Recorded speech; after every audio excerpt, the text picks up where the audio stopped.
Hello everyone, स्वागत है आप सभी बच्चों का इजी प्रेप पर। एक बार फिर से उम्मीद कर रहे हैं आप सबकी तैयारी बहुत ही जबरदस्त चल रही होगी। डियर स्टूडेंट्स, आज हम बात करने वाले हैं बीटेक थर्ड सेमेस्टर स्टूडेंट्स के लिए। वो बच्चे जिन्होंने सेकंड सेमेस्टर का एग्जामिनेशन दिया था और अब थर्ड सेमेस्टर में आए, उसके साथ वो सभी बच्चे जिन्होंने लीट एग्जामिनेशन के साथ डायरेक्ट लेटरल एंट्री के माध्यम से थर्ड सेमेस्टर के अंदर एंट्री ली है। उन सभी बच्चों के लिए आज जो पॉइंट्स मैं आप लोगों को बताने वाला हूं, उनको आप सभी बच्चों को बहुत ध्यान से समझना है, जिससे कि आपको इस थर्ड सेमेस्टर के अंदर किसी तरह की कोई दिक्कत नहीं है। अदरवाइज जो मिस्टेक्स आपके सीनियर बैच ने की है, उसमें बहुत सारे ऐसे बच्चे हैं जिन्होंने थोड़ी सी लापरवाही दिखाई, जिसकी वजह से उनका पूरा सेमेस्टर खराब हो गया। तो देखिए, सबसे पहला और सबसे इंपॉर्टेंट पॉइंट जो आता है यहां पर, वो मैं आप लोगों को बता देता हूं कि आपको 75% अटेंडेंस को मेंटेन करना पड़ेगा। और ये 75% अटेंडेंस जो है, 75% अटेंडेंस 75% अटेंडेंस जो आपके पास में आ रही है ना, इस चीज का आप ध्यान रखिएगा कि ये आपको अभी से मेंटेन करना पड़ेगा। जब आप अभी से इनको मेंटेन कर कर चलेंगे ना, तभी आप यहां पर लास्ट तक आपका 75% अटेंडेंस हो पाएगा। क्योंकि आप मानकर चलिए, लगभग फर्स्ट वीक ऑफ दिसंबर में आपका एग्जाम होने वाला। अगर फर्स्ट वीक ऑफ दिसंबर में अगर आपका एग्जाम है, इस बीच आपके पास अभी तो 15 अगस्त आएगा, राखी आने वाला है भाई, उसके बाद में दशहरा आएगा, उसके बाद में दिवाली आएगी, और भी न जाने कितने संडे आने वाले हैं, इसके अलावा कितने हॉलीडेज आने वाले हैं। तो आप ये चीज मानकर चलिए कि आपके पास में जो सेमेस्टर ना, उसमें लगभग लगभग 100 दिन के आसपास का टाइम है।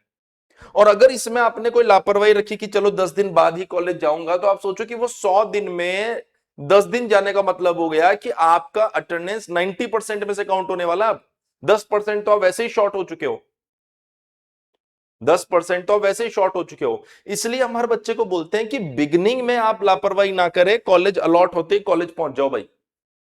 अटेंडेंस को मेंटेन करके चलना है, वरना एग्जामिनेशन में नहीं बैठने दिया जाएगा। पॉइंट नंबर 2, बहुत सी बार बच्चे सोचते हैं कि सर मेडिकल लगा देंगे। देखो भाई, मेडिकल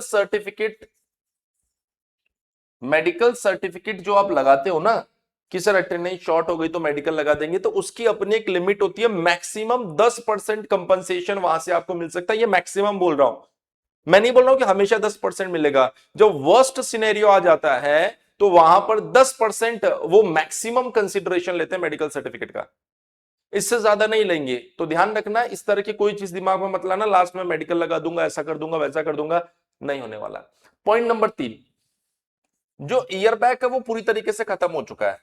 अब ईयर बैग का कोई सिस्टम नहीं है, ईयर बैग नहीं है। लेकिन जो बैक आपकी लगती है ना, वो जरूर है। अब क्या होता है कि ईयर बैक में क्या होता था कि मान लीजिए कि आपका सेमेस्टर खराब हो गया, या आपके परसेंटेज 5, आपका सीजीपीए 5 सीजीपीए से कम आया, तो आपको वो साल वापस पढ़ना पड़ेगा। लेकिन यहां ये जो ईयर बैक खत्म हुआ ना, तो अब सोचिए अगर आप डिबार्ट हो गए किसी सेमेस्टर में, तो अगली बार जब आप ऑड सेमेस्टर में आओगे, तो ये जो पिछला वाला सेमेस्टर ना, उसको भी उसके साथ आपको देना पड़ेगा। तो एक सेमेस्टर के साथ 2 सेमेस्टर का लोड आ जाएगा आपके ऊपर।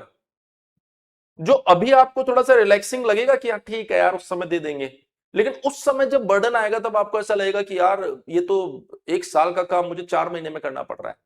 इसलिए इन चीजों को मेंटेन कीजिए, ताकि किसी तरह का कोई बैक ना आए ड्यू टू अटेंडेंस। अब सर सब कुछ मैं रोज जाता हूं, क्या उसके बाद मेरी बैक नहीं लगेगी? बिल्कुल लग सकती है, अगर आप सही से पढ़ाई नहीं करोगे तो। डे 1 से प्रॉपर नोट्स बनाओ दोस्त। जो भी हम लोग इजी प्रेप पर आपको पढ़ा रहे हैं, कॉलेज पर तो आप देखो, आप लोगों को पता है कि अपनी तरफ से वो एक आध क्वेश्चन करा के कुछ एक यूनिट करवा देते हैं, पूरा भी नहीं करवाते हैं। लेकिन पेपर जो आएगा वो यूनिवर्सिटी से आएगा, तो पूरे सिलेबस को ध्यान में रखते हुए आएगा। तो जो पहली क्लास से हम आपको पढ़ा रहे हैं ना, उसके प्रॉपर नोट्स बनाओ। प्रॉपर नोट्स जब आप बनाओगे ना, उसके 2 फायदे आप लोगों को मिलेंगे। पहली चीज, आपके नोट्स तैयार हो रहे हैं, जब एंड सेमेस्टर आएगा तो रिवीजन में आसानी होगी। दूसरी बड़ी चीज, जब आप कॉम्पिटिटिव एग्जामिनेशन इंटरव्यूज की प्रिपरेशन करोगे, तो आपके पास में आपका टेक्निकल कलेक्शन पहले से पड़ा रहेगा। भाई आपको कोई भी सब्जेक्ट देखना होगा, तो आप कहोगे भाई मेरा वो सब्जेक्ट का नोट्स उठा के लाओ, क्योंकि जो टीचर्स आपको पढ़ा रहे हैं ना, वो इतना एक्सपीरियंस्ड टीचर पढ़ा रहे हैं कि वो आपको अपने सेमेस्टर के साथ टेक्निकल कॉम्पिटिटिव एग्जामिनेशन की जानकारी भी साथ के साथ देते जा रहे हैं ताकि आपको बेनिफिट मिल सके। तो नोट्स आपको प्रॉपर बनाना। पॉइंट नंबर 5, नोट्स में जो न्यूमेरिकल क्वेश्चंस हम लोग करवा रहे हैं आपको, उन न्यूमेरिकल्स को प्लस जो एडिशनल प्रैक्टिस हम आप लोगों को करवाएंगे ना, उस प्रैक्टिस को आप बिना देखे सॉल्व करते जाओ साथ के साथ, ताकि आपको ऐसा लगे कि हाँ यार जो सर करवा रहे ना वो तो मुझे आता है। एक्स्ट्रा किसी बुक को फॉलो मत करो, अभी बुक टीचर को पढ़ने दो, आप उसको फॉलो करो। तो आपके जो पीवाईक्यूज है और जो बुक की कहानी है, उनसे भी अच्छे अच्छे क्वेश्चंस टीचर्स आपको खुद से सेलेक्ट करके सॉल्व करवा देंगे। एक किताब जो होती है 1000 पेज की होती है और बच्चा प्रैक्टिकली उसको पढ़ ही नहीं सकता और उसको 5 से 6 पेपर तैयार करने हैं, तो क्या वो उनके लिए किताब पढ़ पाएगा? बिल्कुल नहीं पढ़ पाएगा। इसलिए आप टीचर्स को बोल सकते हो कि सर ये जो सब्जेक्ट है आपका सर ये बहुत ज्यादा, वैसे तो उनको सब पता ही है लेकिन फिर भी जैसे आपकी स्पेशल रिक्वेस्ट हो सर इसमें थोड़े से न्यूमेरिकल्स हमें और करवा दो, तो वो आपको एडिशनल न्यूमेरिकल भी वहां पर करवा देंगे, जिससे कि आपको किसी तरह की कोई दिक्कत नहीं आएगी। तो इतनी चीजें आप लोगों को ध्यान रखना, अगर इतना आप करते चले जाओगे ना तो आपका काम बहुत बेहतरीन हो जाएगा। और उसके बाद में आता है 6 नंबर, आंसर राइटिंग। देखिए आंसर राइटिंग का खेल बहुत इंपॉर्टेंट है। क्यों?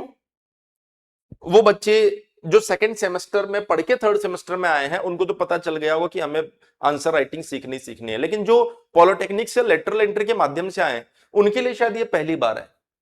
बहुत सी ऐसी थ्योरी की चीजें होती हैं जिसमें हम कोशिश करते हैं कि जो सर पढ़ा रहे हैं ना उसको याद कर लेते हैं।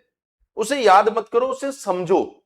उसे समझने के बाद में सर ने जो लिखा है ना उसके की पॉइंट्स निकाल लो बस, कि इनके बारे में लिखना है, और फिर खुद से लिखने की कोशिश करो। जब आप अपने आप को एक्सप्रेस करना सीख जाओगे ना, फिर आपको इन चीजों को याद नहीं करना पड़ेगा, आप खुद से लिखना सीख जाओगे। इतनी चीजें आप अपने सेमेस्टर में कर लीजिए, आपको कोई समस्या नहीं आएगी। एक चीज मैं आपको और बताने वाला हूं यहां पर, क्योंकि आप सभी बच्चों को पता होगा कि इजी प्रेप पर आपका थर्ड सेमेस्टर चालू हो चुका है, और देख सकते हैं किस क्लियरिटी के साथ हम लोग चीजें यहां पर पढ़ा रहे हैं। Proper theory, proper derivation, animated diagrams, जहां जरूरत पड़ती है हम खुद डायग्राम बनाकर आपको बता रहे हैं। हर एक चीज के साथ आपको क्रिस्टल क्लियरिटी हम लोग यहां पर प्रोवाइड करवा रहे हैं। बस एक चीज आपको करनी है, वो है मेहनत। जो भी पढ़ा रहे हैं उसको सही से पढ़ो, अच्छे से पढ़ो, आपको कोई दिक्कत नहीं आने वाली उसके अंदर। साथ ही एक चीज मैं आपको और बताना चाहूंगा, अगर आपने अभी तक अपने आप को उम्मीद बैच में एनरोल नहीं किया बेटा, तो आपको इजी प्रेप एप्लीकेशन डाउनलोड कर लेना है और वहां पर आपको उम्मीद बैच मिल जाएगा, जिसमें आपके लेटेस्ट सिलेबस के अकॉर्डिंग आपको लाइव क्लासेस मिल रही है, उनकी रिकॉर्डिंग मिलेगी, पीडीएफ नोट्स मिलेगा, प्रीवियस ईयर क्वेश्चंस मिलेंगे, साथ ही आपको मिलने वाला है एग्जाम बूस्टर बैच, साथ ही आपको मिलेगा वीवीआई क्वेश्चंस के पीडीएफ, साथ ही आपको मिलेगा एमसीक्यू प्रैक्टिस टेस्ट सीरीज। ये जो इनिशियल स्टार्टिंग के जो बच्चे हैं उनको मिलने वाला है, और वो बच्चे जो स्टार्टिंग में एनरोलमेंट करेंगे उनको 2999 रुपए का ये बैच सिर्फ 1999 रुपए में मिल रहा है, जिसकी वैलिडिटी थर्ड सेमेस्टर के एग्जामिनेशन तक होगी। वहीं अगर आप थर्ड प्लस फोर्थ का कॉम्बो ले लेते हैं बच्चे, तो 4999 रुपए का ये बैच आपको सिर्फ 3499 रुपए में अभी मिल रहा है, जिसकी वैलिडिटी फोर्थ सेमेस्टर तक रहेगी। और अगर आप छठे सेमेस्टर तक इस बैच में एनरोलमेंट करते हैं तो आपको छठे सेमेस्टर तक का ये बैच 9999 का अभी सिर्फ 5999 रुपए में मिलेगा। एक चीज आप ध्यान रखेंगे कि ये जो बोनस है ये आपको छठे सेमेस्टर तक मिलेगा। अगर आप छठे तक का बैच लेते हैं, फोर्थ तक का लेते हैं, तो फोर्थ सेमेस्टर तक आपको ये बोनस मिलेगा। फिर भी अगर आपको कोई कंफ्यूजन है तो आप हमारा ये जो हेल्पलाइन नंबर है 7014639318, इसके ऊपर कांटेक्ट कर लीजिए, इस पर कॉल कर लीजिए। हमें आपके दिमाग में जो भी डाउट्स होंगे हमारी टीम उसे बिल्कुल क्लियर कर देगी, जिससे आपको कोई कंफ्यूजन नहीं रहेगा। तो इस वीडियो में इतना ही, जल्दी ही मिलेंगे आप लोगों से नेक्स्ट वीडियो में कुछ और मजेदार कंसेप्ट्स के साथ।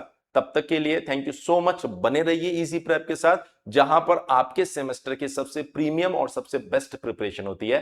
Thank you so much.